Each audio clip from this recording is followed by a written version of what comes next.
How wonderful would it be?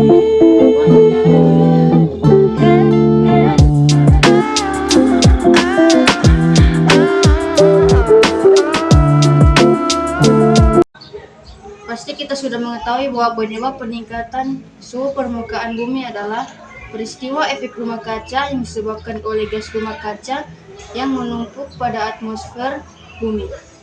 Salah satunya adalah gas CO2 yang banyak dihasilkan oleh aktivitas manusia. Apa saja aktivitas penghasil CO2?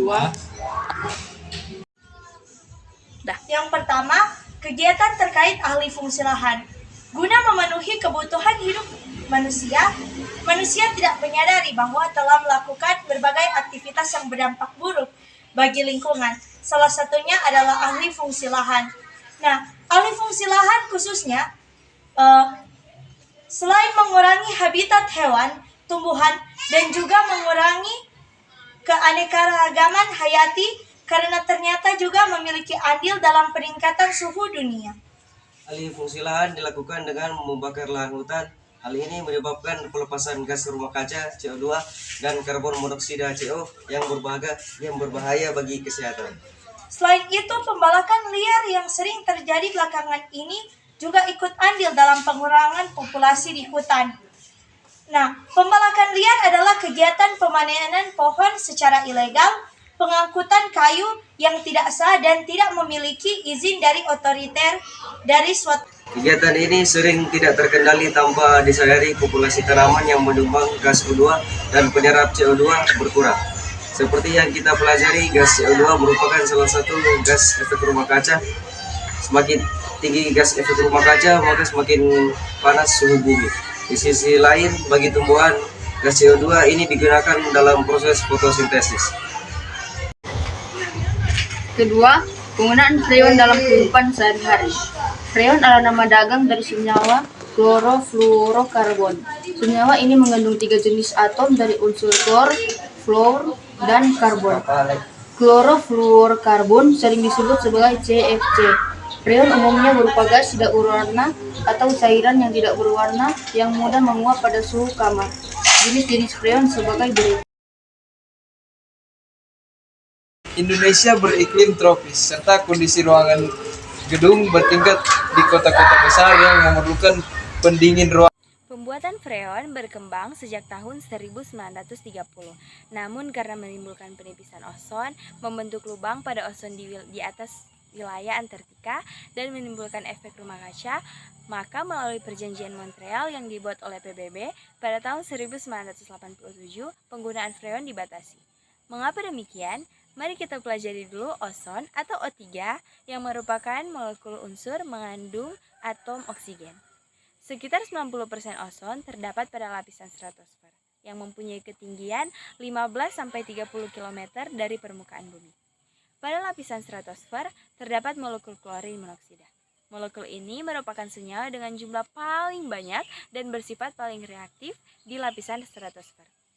Sumber tambahan atom klorin yang berasal dari aktivitas manusia adalah dari penggunaan senyawa klorofluorokarbon atau CFC. Ketika CFC mencapai lapisan stratosfer, radiasi UV dengan energi tinggi mengurai CFC dan menghasilkan Ci. Reaksi klorin monoksida di atmosfer ditunjukkan pada persamaan reaksi kimia berikut ini. Reaksi kimia tersebut diketahui bahwa jumlah ozon akan semakin berkurang. Dampak negatif penipisan ozon adalah timbulnya penyakit kanker, katarak, dan gangguan imun pada manusia, kerusakan pada ekosistem laut, dan menurunnya produktivitas tanaman. Penggunaan senyawa HFC atau bisa disebut juga dengan hidrofluorokarbon sebagai pengganti CFC memang mengurangi penipisan ozon, namun ternyata menimbulkan peningkatan gas CO2 yang berdampak pada perubahan iklim. Dan yang ketiga, aktivitas kendaraan bermotor. Tahukah kalian bahwa aktivitas kendaraan bermotor turut berkontribusi terhadap perubahan iklim? Mari kita simak ulasan berikut. Data dari Badan Pusat Statistik menunjukkan pada tahun 2019, populasi seluruh kendaraan di Indonesia mencapai lebih dari 133 unit atau terjadi peningkatan jumlah kendaraan sebesar 5,3%. Akibat aktivitas kendaraan bermotor meningkat, maka emisi gas buang hasil reaksi pembakaran juga meningkat sehingga menyebabkan pencemaran udara terutama di perkotaan yang mencapai angka 70%. Gas-gas buang hasil reaksi pembakaran mengandung gas nitrogen oksida atau NOx, gas sulfur dioksida atau SO2, gas karbon monoksida atau CO, gas metana CH4, dan pencemar partikulat berupa hidrokarbon dan logam timbal. Kalian tahu bahwa bahan bakar